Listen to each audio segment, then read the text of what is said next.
आज इस वीडियो में आप लोग को हम पढ़ाएंगे हेरिडिटी, आनुवंशिकता। आनुवंशिकता क्या है, आनुवंशिकता किसे कहते हैं, आनुवंशिकता की खोज किसने की। तो सबसे पहले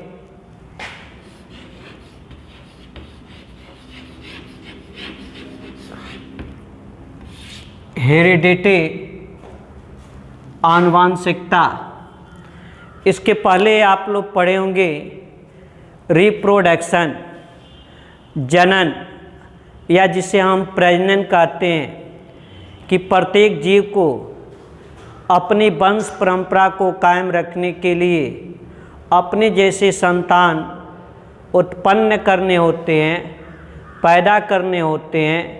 तो अपने ही जैसे संतान को पैदा करना ही जनन कहलाता है, रिप्रोडक्शन कहलाता है या प्रजनन कहलाता है। या सुने होंगे कि उनके संतान अर्थात पुत्रों पुत्रियों का कुछ लक्षण ऐसा है, जैसे उनके चेहरा उनके पिताजी से मिलता है, माताजी से मिलता है, या उनका कुछ लक्षण जो है उनके पूर्वजों से मिलता है। तो ऐसे लक्षण जो पूर्वजों से मिलता है अर्थात जनकों से पीढ़ी दर पीढ़ी प्राप्त होती है, ऐसे लक्षण को हम हेरिडेटरी कैरेक्टर्स कहते हैं, आनुवंशिक लक्षण कहते हैं। और इन आनुवंशिक लक्षणों का एक पीढ़ी से दूसरे पीढ़ी में जाना, स्थानांतरित होना ही आनुवंशिकता कहलाता है। तथा विज्ञान की वह शाखा जिसके अंतर्गत आनुवंशिकता का अध्ययन किया जाता है उसे हम आनुवंशिकी कहते हैं, जेनेटिक्स कहते हैं। और इसके जनक ग्रेगर जॉन मेंडल हैं, जबकि आनुवंशिकी शब्द का प्रयोग जो है बेटसन नामक वैज्ञानिक ने किया था। तथा वह पदार्थ जिसके जरिए ये आनुवंशिक लक्षण एक पीढ़ी से दूसरे पीढ़ी को स्थानांतरित होते रहते हैं, उस पदार्थ को हम आनुवंशिक पदार्थ कहते हैं। अर्थात क्रोमोसोम्स, डीएनए, गुणसूत्र का सिकुड़ा हुआ रूप, क्रोमैटिन का सिकुड़ा हुआ रूप को हम गुणसूत्र कहते हैं। और ये गुणसूत्र ही क्या डीएनए मॉलिक्यूल्स का निर्माण करते हैं, डीएनए मॉलिक्यूल्स हैं। और डीएनए का वह छोटा से छोटा खंड जिन पर आनुवंशिक कोड निहित होता है उसे हम जीन कहते हैं। नहीं तो वह लक्षण जो एक पीढ़ी से दूसरी पीढ़ी जाता है उसे हम आनुवंशिक लक्षण कहते हैं या इनहेरिटेड कैरेक्टर्स कहते हैं। जैसे घुघराले बाल हुए, भूरी आँखें हुई, नीली आँखें हुई, नहीं चेहरा का बनावट हुआ, ये सब आनुवंशिक लक्षण हैं जो एक पीढ़ी से दूसरी पीढ़ी को स्थानांतरित होते रहते हैं। फिर जो है आगे इसमें आता है कि लक्षणों की वंशांगत के नियम क्या है, अर्थात मेंडल का योगदान क्या है। तो ग्रेगर जॉन मेंडल, जिन्हें हम फादर ऑफ जेनेटिक्स अर्थात आनुवंशिकी के जनक कहते हैं, तो ग्रेगर जॉन मेंडल का जन्म जो है सन 1822 में ऑस्ट्रिया के ब्रून शहर में हुआ था।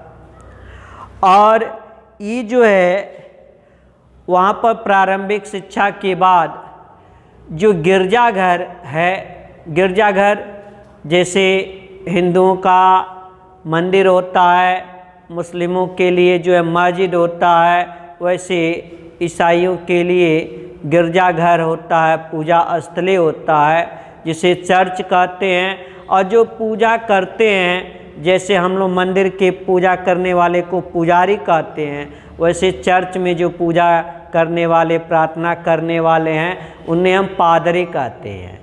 तो ये जो है गिरजाघर के पादरी थे और उस गिरजाघर के पीछे जो थोड़ा सा भूमि था, जो छोटी बागीचा थी, उसमें जो है तरह तरह के पौधों को बोते थे, उगाते थे।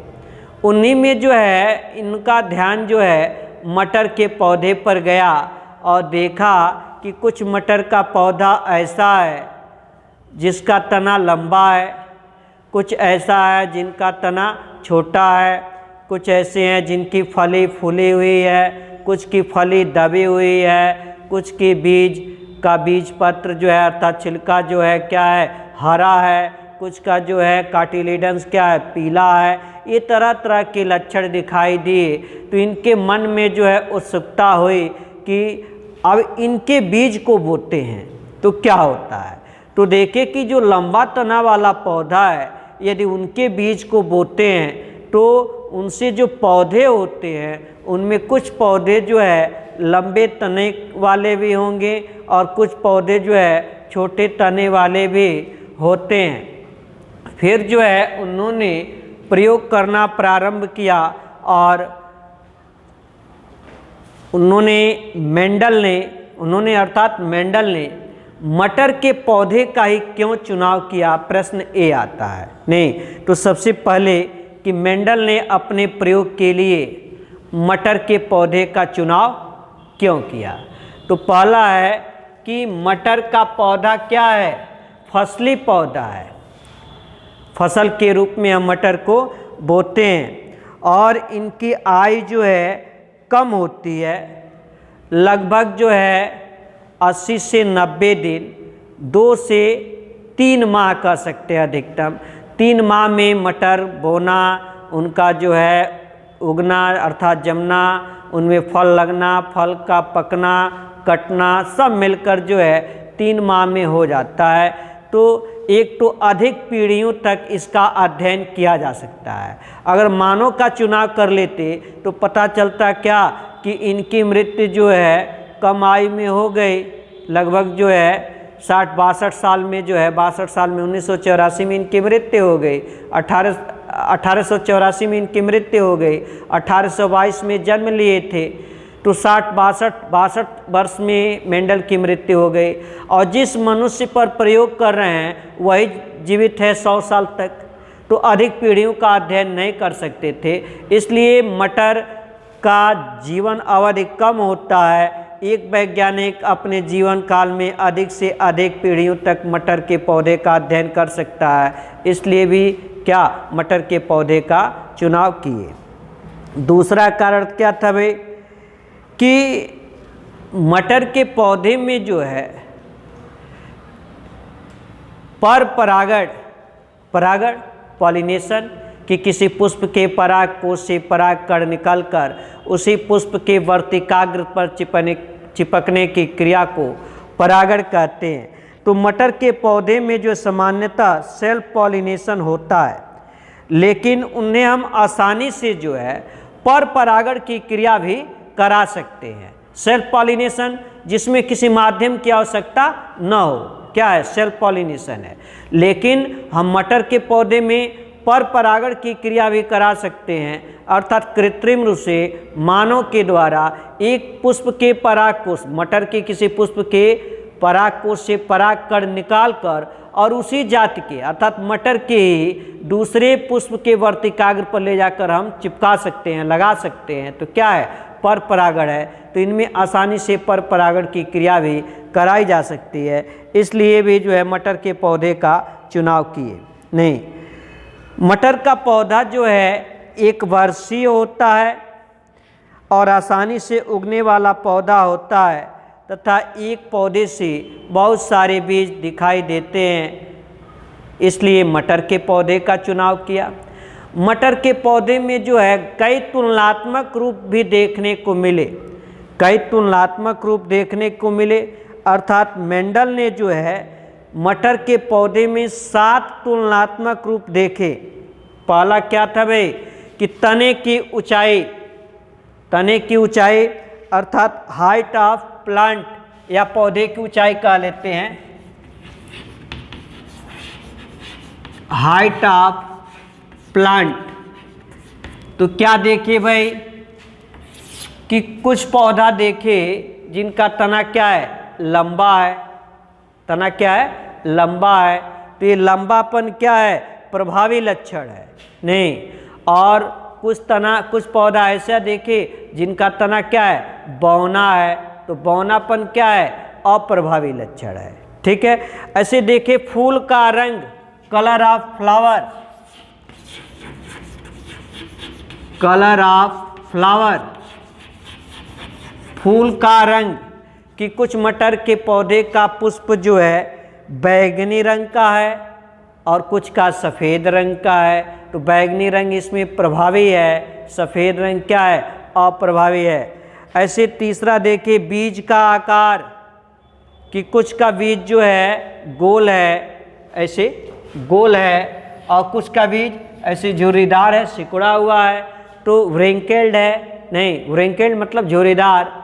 तो गोल क्या है, प्रभावी है, और व्रिंकल्ड क्या है, अप्रभावी है।